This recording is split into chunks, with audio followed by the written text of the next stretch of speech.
Yep, Gov, how's the week been with Luke and Shannon and Nick and all of that that's happening? Oh, it's been mixed emotions, I think. Obviously, trying to celebrate those boys as much as we can. Also sad to see them leave. But no, I think the club's done the right thing so far, and we've got the big banners out there at training, which is great. But no, the week's been good. Pretty normal training week for us, with a little bit more emotion in it. For someone who's played a lot of footy with these guys, you're in a similar age bracket. Do you look at your own footy mortality watching them this week and think, geez, in a few years that'll be me, and how the club's handled it? Oh yeah, a little bit. You do. Look at the way that the club handles it. I think the club's handled all of our retirees pretty well over the journey that I've been here. So I guess these boys are no different. But hopefully I can hang on for a couple more years, and that's the plan. Obviously, like I said, sad to see him go. But yeah, the club does represent our players really well when they are retiring. So you've got a 2-year contract. Yep. Can you talk us through how that all played out and your expectations for the next couple of years? Yeah, obviously here for another couple of years, which is great. The plan is to play as much footy as I can. The last 3 I haven't played as much as I'd like with injuries, but I'm just excited to try and lead the group, help the group. We've got a young group now. I got told the other day I'm the oldest player on the list, which shocks me because I thought far out Bunga must be 60 if I'm the oldest player on the list. So it's obviously a different role, but yeah, I'm looking forward to hanging around for the next couple of years and help the club get back to success. The emotional piece, do you look to tap into that a fair bit for Saturday night, given obviously there's, in terms of the season, that's gone, but the emotional piece in farewelling those 3? Oh, well, I think that's the best way we can send them out, really. You'd love to send these boys out on a high note. Our season hasn't been high at all. We've been pretty disappointing. So for us to finish off the year well, play as well as we can and try to get a win is probably the best way we can send the boys off. Whether we get the win or not, I think just give an absolute effort and leaving nothing out there would be something that they'd be respect and be pretty proud of. So I'm sure that'll be the boys' mentality heading out. I'm not sure Luke would probably tell that to the group, given he's the skipper and things and that, but do you sort of take the group aside and mention that and sort of emphasise the impact that they sort of must bring the effort this week? You sort of, I think everyone sort of gets it, like around the club, that these boys are finishing up, and I think as a player you should respect and understand that what these boys have contributed, and a lot of the boys do. So I think that's just sort of expected. I think most clubs and every club's probably the same. When they've got some champions leaving their clubs, it's pretty expected that you give your absolute all, which most weeks should be, but obviously that little bit more emotion brings it out a little bit more. How are you feeling? It was a pretty big collision on Saturday at Marvel Stadium, and you looked a bit sore afterwards? Yeah, I'm right. Yeah, fine. Just, a couple of knocks and bruises, but no, nothing that footy doesn't bring most weeks, so yeah, I'm all good. What goes through your head when you're going back with the flight like that and someone's bearing down on you? Mate, to be honest, not a lot. I'm just, trying to impact the ball, I guess. And I think when you're in a tough position, you're just hoping you're not going to come out too bad, I guess. But no, I don't really think about it too much. It's just this. I personally just think it's part of footy and it's part of what everyone should be doing to contribute on the footy field. So that one was all right, but I've had some less contact injuries that have actually hurt me more, I guess, and broken me down a little bit more. But it's nothing out of the ordinary. I think it's just part of footy. Gov, the uncertainty around Adam and his future, how are you sitting with that? Oh, it is what it is for, I guess, us as a playing group, and that's out of our control. Obviously, the powers that be make those decisions, so we can't really control that. All we can do is go out there and perform as well as we can for the club and for him and for these retiring boys. So I'm 100% behind him. I'd love to see him keep coaching for as long as he can. He's been a great coach here for a long period of time, and hopefully that can continue. But like I said, that's out of my control, unfortunately. What is it in particular that you think means that he's the right guy for next year? Can you sort of narrow it down a little bit? We've had some success with him. He knows what it's like to build a successful team. Now we've got a new core group of players. I think he works really well with the young boys, as well as he did with us senior players. I think we've tweaked a few things with our game plan over the years. And it's in a decent space now. If we can just keep getting some good numbers out in the park. So, yeah, I just think he's well-rounded with everything. The way he's handled himself this year, I think he's handled that really well. And he's a leader, and he's been around for a little while. So, yeah, I think he's more than capable to keep leading us forward. No, I know you said you don't have much control over it, but as a senior player, the oldest on the list, as you mentioned, do you consider going to someone like, say, Niz or the board or somebody and saying, look, just so you're aware, we are here for this bloke? It's difficult in this forum, you kind of have to back him in, but privately, do you consider doing something like that? Oh, look, I don't go out of my way to go and see these guys, but if they ask for the feedback, of course, I'd tell them exactly what I think, and I'm telling you guys exactly what I think. And I think he should be here. He should be coaching us. But that's my opinion, and that's not the whole club's opinion. And like I said, there's people above me and out of my pay grade of who are making those decisions, and that's for the benefit of the footy club.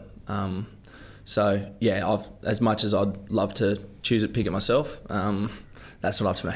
So yeah, that's up to the other people above me. So but yeah, if they ask for the feedback, for sure. But at the same time, you got to respect that they're people above are doing their job as well, best that they can. So sometimes when players are getting involved, does get a little bit hairy, a little bit sticky. So we just, like I said, all we can do for Simo and the club is just play good footy and give absolute great effort out on the weekend. That's all we can focus on.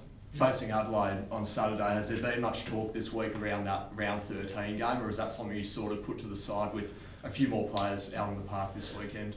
No, you still reflect back on the last time you played them for sure, and they gave us a hiding, and it's something we don't want to happen again, and we're going to be doing everything we can this weekend to not let that happen. But but you still reflect on them over the year as well, and they're extremely unlucky to miss out on finals, obviously for the circumstances they did.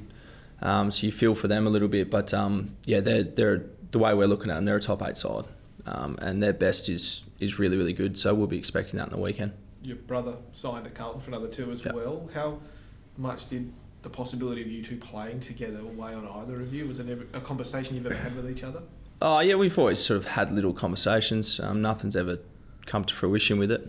We always joked about playing together, and I just said to him that if you're not going to come to West Coast, we might just have to wait until we've both finished footy to play together. Ideally you'd love to play with your brother for sure, but it hasn't worked out, and I'm just stoked he's got another couple of years at Carlton. Gov, will you put your hand up for the captaincy next year on a permanent basis? Look, I'm not opposed to it at all. I've said it plenty of times before. If the playing group want me to lead them, and the club would like me to represent the footy club in that capacity, I'll do it for sure. It's not like something I'm going out and I'm not protesting for it at all. I think the playing group and the club should select the captain, and for the circumstances and the position and the direction we're going. So, and if that's me, I'll grab it with both hands and do what I need to do and help the club get back to success. But so I'm open to it, but I'm not campaigning. In terms of, plenty has been spoken about the number 1 pick and where yourselves and North Melbourne sit. In terms of creating a winning culture and probably getting back to that where the club hasn't been for a couple of years, how crucial is getting wins on the board compared to maybe the best pick or the first pick in the draft? Yeah, that's been our mindset all year. Is we're not worried about the draft at all. For us and our fans and our club, winning's the most important thing. We've never really had that mindset. I guess there's been a lot of talk about us tanking and all that sort of stuff, which is fine, and we respect everyone's opinion on that. But as a club and for our fans, we don't want to go out there losing. So we're trying to win and build, like you said, build that winning culture. The last month or so, I feel like we've been building. We had a slip up against Freo, obviously, but the last month or so, we've slowly been building. So, winning's a priority for us as a club. I think it's a priority for everyone. The draft will figure itself out at the end of the year. Adam touched on after the game last weekend that the talk of the tanking probably hurt more than anything else in the last sort of month or so. Did that cut through and resonate with the playing group as well? It does a little bit. If people are referring to you as tanking, it's a pretty big sort of accusation, I guess, or big way of looking at the way that we're playing. And I just thought I think as a club we thought it was a little bit unfair. We come for 35 points down or something and we lose by a point. So you got to respect it. Like, I understand people commentate and have their opinions, which we respect, but at the same time, internally we knew we weren't tanking. There was that word's never even spoken about. We're just trying to win and get better. Unfortunately, we lost that game against Bombers, but we redeemed ourselves a couple of weeks later with the Doggies win. Just in terms of your new deal with the club, where do you think this team can get over the next couple of seasons with what will probably be a fair bit of list turnover? Yeah, well, the goal is to get as much success as we can as quickly as possible, of course. It would take a little bit of time with some young boys, but we've seen a lot of growth through the group, and we'll obviously probably hit the draft this year, and so it'll be completely differently looking list. But like you got those older boys who are bowing out. There's opportunity for growth in that area, so I'm sort of excited about it. I'm really excited about it. It's actually what's kept me up out of bed each morning is trying to drive this young group and trying to get us back to success as quickly as possible. So. It's all positive signs with our young boys coming through. I think it's exciting for everyone and all West Coast fans. Jeremy, do you at all keep a bit of an interest on young guys coming through the under-18 system, especially sort of the West Aussie guys at all?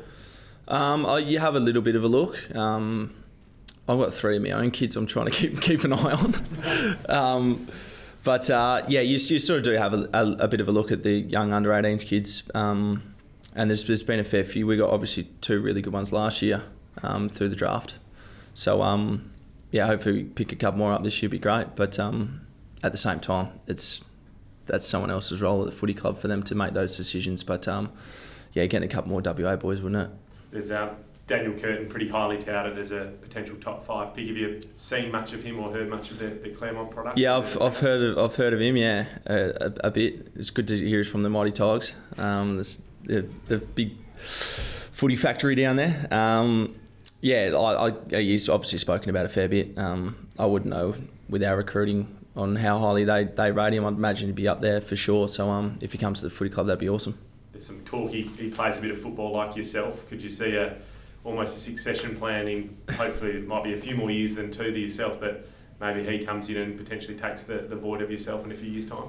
Yeah, of course. That's the thing about footy.